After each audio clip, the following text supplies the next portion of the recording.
mother tongue, Tagalog.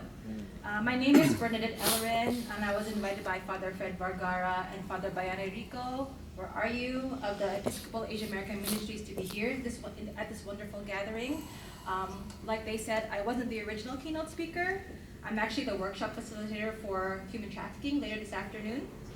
But nonetheless, I am thankful to be given this opportunity to be here with all of you and to be included in a wonderful and powerful conversation about what we need to do moving forward. I have to say, yesterday when Brother Tommy and Sister Nancy spoke, and seeing the way they were received by this audience, is when I felt I was in a room full of kin. Not being an ordained minister or a theologian or having gone to seminary. If Sister Nancy is an angry Latina woman, then I'm an angry Asian woman.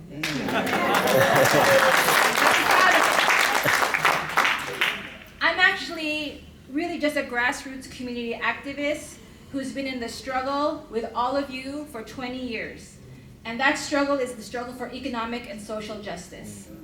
I stress economic first because, like someone said yesterday, the church as an institution is run like a business. And I think that's the way our global society is run, by big business people. But before I get more into that, let me share with you how I came into this struggle to begin with. I grew up in a working class neighborhood, a poor neighborhood in Southeast San Diego, California, and in the 80s with new immigrant parents. My mother was a domestic worker, and my dad was recruited to the US Navy. And he fought in the Vietnam War. It wasn't until 1995, I moved to New York City when I got a scholarship to go to college. I went to film school.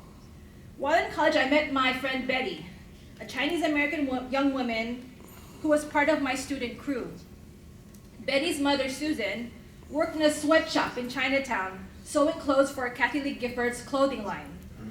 This was often the subject of Betty's films in college, the conditions of immigrant sweatshop labor in New York City. Through this experience, I made the decision to just not document, but to participate with the sweatshop workers and their families in their struggle for justice and dignity. I joined pickets in front of the corporate office of Kathy Lee Gifford's clothing line, in front of retail stores selling her clothes, to expose the issue of sweatshop labor to both storefront personnel, workers, and to consumers. When I graduated, I continued to pursue my workers' rights activism. I joined what would later become the Filipino Workers Center of New York, a group run by Filipino activists who were active in the struggle against the Marcos dictatorship in the 70s and the 80s. Unfortunately, the FWC is no longer around. We ran out of funding. It was my involvement in FWC that I learned about globalization, about empire, about how the global capitalist system works, and why there are poor countries that send labor because they can't provide jobs for their people, and there are rich countries that receive labor and employ them. In other words, migration or immigration, and why some of us in the activist Filipino community call it forced migration, meaning migration as a means to survive and not a choice.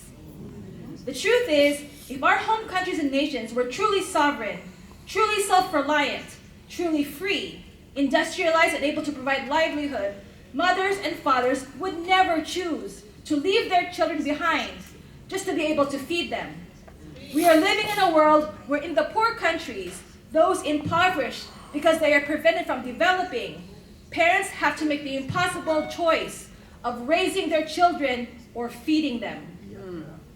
FWC was part of the protest in Seattle against the World Trade Organization in the 90s, where, mind you, mass demonstration actually did shut down the meeting that day and gave birth to what then a new wave of movement against neoliberal globalization. Now, I'm not an ordained minister, I'm not even an academic, and I don't strive to be. Again, I'm just an activist. Everything I've learned from marching on the streets and from talking to oppressed peoples. Neoliberal globalization, in other words, the rich getting super rich and the poor getting super poor. And even within rich and poor countries, the rich are getting richer and the poor are getting poorer. I'm sure you all know that there are levels of poverty here in the US that resemble poverty in Latin America, Africa, and Asia. And you all also know that there are obscene levels of decadent wealth that exist in poor countries as well. I always like to start with this to give context when talking about social justice. So these are slides. This first slide talks about an unprecedented level of unemployment and underemployment. So meaning to say, we are seeing a rapidly growing number of unemployed people, or people who are working but not making enough money to survive. So they have to find multiple jobs to get by. In 2015, the total global unemployment stood at almost 200 million, and that's 27 million higher than the pre-crisis level of 2007. More than 3 million people will become unemployed worldwide in the next 2 years, making existing jobs vulnerable and fueling potential for social unrest as the global economy slows. This next slide is about wealth disparities in the world. There are 62 people in this world that hold the same amount of wealth as the 3.6 billion poorest people in the world together. It's obscene. And mind you, not all of these 62 people are white. Some of them are Latino. At least one of them is Asian and Filipino. So this illustrates that the main problem, the main evil in our world today is not racism. It's money. It's capitalism. The next graph here shows hunger with really small font. But it shows that malnourishment and hunger incidence is growing rapidly across the world. So what does this have to do with justice? Besides having everything to do with justice. Our ideas, our cultural norms, our values, our principles, our education system, our laws, our justice system, and our church are reflections of this global reality, whether we realize it or not. And for the most part, this reflection also works to maintain and to justify this reality. When I'm in demonstrations or rallies for immigrant rights or against racist police terror in New York City, I'm often asked the question if I think the rally will make a difference. The last time I was asked this question was May 1st on Union Square by a French Associated Press reporter. And I'll tell you how I responded.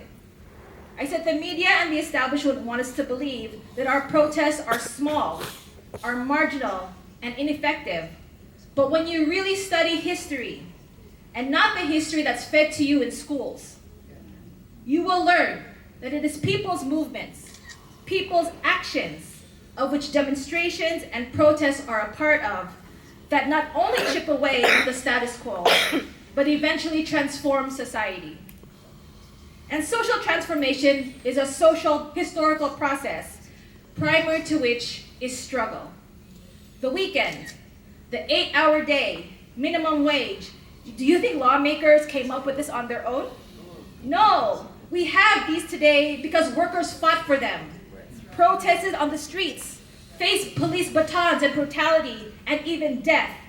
You think chattel slavery fell because of Abraham Lincoln? No. Slaves launched rebellions left and right every day for centuries before the abolishment law came into place. So, my sisters and brothers, all this to say that the question of justice is really a question of where are we in the struggle for justice? Because people around the world and in this country are struggling every day, are resisting every day, are taking action every day. So whose side are you on? The 62 individuals or the 3.6 billion? The haves or the have-nots? Now, how did I get into my work against human trafficking? I'll tell you. In 2002, a woman by the name of Elma Manliguez came into the office of the FWC asking for assistance. Elma is a domestic worker from the Philippines working for a Merrill Lynch financier. For more than 2 years, Elma was kept in the basement of her employer's home in Jamaica Estates in Queens, not allowed to leave the property. She was not paid for her work, cooking and cleaning. She was not allowed to eat on the dinner table, but instead she was only fed leftovers from the meals. She was not given her basic needs as a woman, including feminine napkins. Elma was not allowed to make phone calls or communicate with her family back home in the Philippines or anyone outside of the home for that matter. This is because Elma was duped by her employer to come to the US to work, but instead, upon her arrival, her passport was confiscated, and she was forced into undocumented status.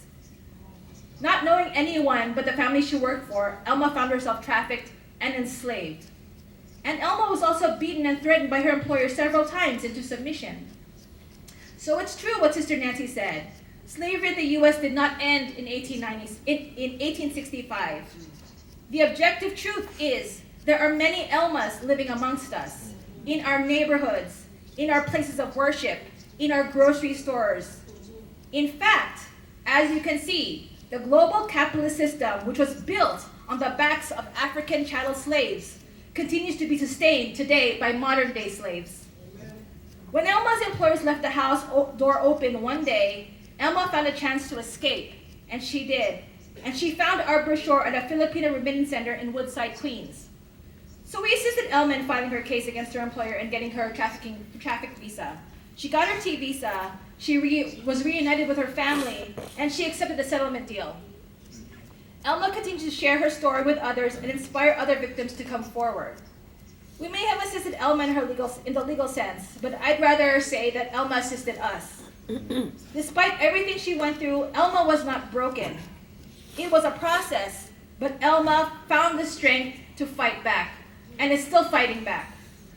So when I talk about neoliberal globalization, about the rich becoming super rich, and the poor becoming super poor, this is what it looks like. It looks like Elma being enslaved in the basement in Queens, in the home of her millionaire employers, who could have paid her, but chose not to. It looks like the mass incarceration of black and brown youth, and mass deportations and detentions of immigrant workers, because private prison corporations are a major business lobby in Washington, D.C., shaping the drive for greater criminalization of our young people of color, only to become forced labor behind bars, the real face of modern-day slavery today. Yes. It looks like more and more people being put into debt because our economic system is favored more and more towards financialization, imaginary financialization, rather than real industrial production. Meaning profit is reaped more and more by predatory credit lending and debt creation rather than by making and selling things, goods. It looks like the gentrification of our neighborhoods because more and more finance is being funneled into real estate development rather than on the industrialization of our cities. And I don't mean regular buildings. I mean luxury high-rise residences that really no one can afford to live in. It looks like the privatization of the public commons, of our hospitals, unit by unit, of our schools. Who can afford to go to college these days? No one. It looks like human trafficking. I'm not going to go into that because that's my workshop this afternoon. But I want to share this quote. There are not two categories of people. There are not some who were born to have everything and leave others with nothing, and a majority that has nothing and can't enjoy the happiness that God has created for all. If God wants a Christian society, one in which we share the good things that God has given for all of us. Does anyone recognize this quote? It is a quote from Archbishop Oscar Romero. I'm sure many of you here know his work better than me and could actually school me in Oscar Romero's work. But just in case, Oscar Romero was served as the 4th Archbishop of San Salvador in El Salvador. He spoke out against poverty, social injustice, assassinations, and torture. He was a controversial figure. He confronted the US-backed Salvadoran government and the ruling establishment, and because of this, in 1980, he was assassinated while offering Mass at the chapel of the Hospital of Divine Providence. Like I said, he was a controversial figure. It was only until recently he was recognized as a martyr by the Catholic Church. Pope Francis even said his beatification. His ministry was distinguished by a particular attention to the most poor and marginalized. And while Oscar Romero was associated with liberation theology, he actually did not identify with liberation theology per se. He was moved through his ministry and he studied the conditions of his society. And he applied the Catholic teachings on liberation, and what is now known as the preferential option for the poor. In other words, he practiced Christianity. Yes. The greater context of this, of course, was the civil war raging in El Salvador, a conflict between rich landed oligarchs and the landless, poor, and hungry majority. I can say that again, and it applies to the Philippines, it applies to many countries in Africa and Asia and all throughout Latin America, and even here in the US, the rich landed oligarchs and the landless, poor, and hungry majority. And how do the rich, the oligarchs, the 62, maintain their power? My parents, who were both student activists in the Philippines in the 70s, would say violent repression. They would say fascism. And that's exactly why they didn't want me to become an activist, because they knew the struggle for justice means facing brutal violence and repression from the defenders of the status quo. Here's another quote. Do you see law and order? There is nothing but disorder. And instead of law, there is the illusion of security. It is an illusion because it is built on a long history of injustices, racism, criminality, and the genocide of millions. Many people say it is insane to resist the system, but actually, it is insane not to. Does anyone recognize this quote? It was by Mumia Abu-Jamal, who's perhaps the most well-known political prisoner in the world, formerly on death row. Mumia Abu-Jamal is an American activist who became involved in black nationalism in his youth and was a member of the Black Panther Party until October 1970. He left the party and became a radio reporter, eventually becoming the president of the Philadelphia Association of Black Journalists. He was convicted and sentenced to death in 1982 for the murder of Philly police officer Daniel Faulkner. After numerous appeals, his sentence was commuted in 2000.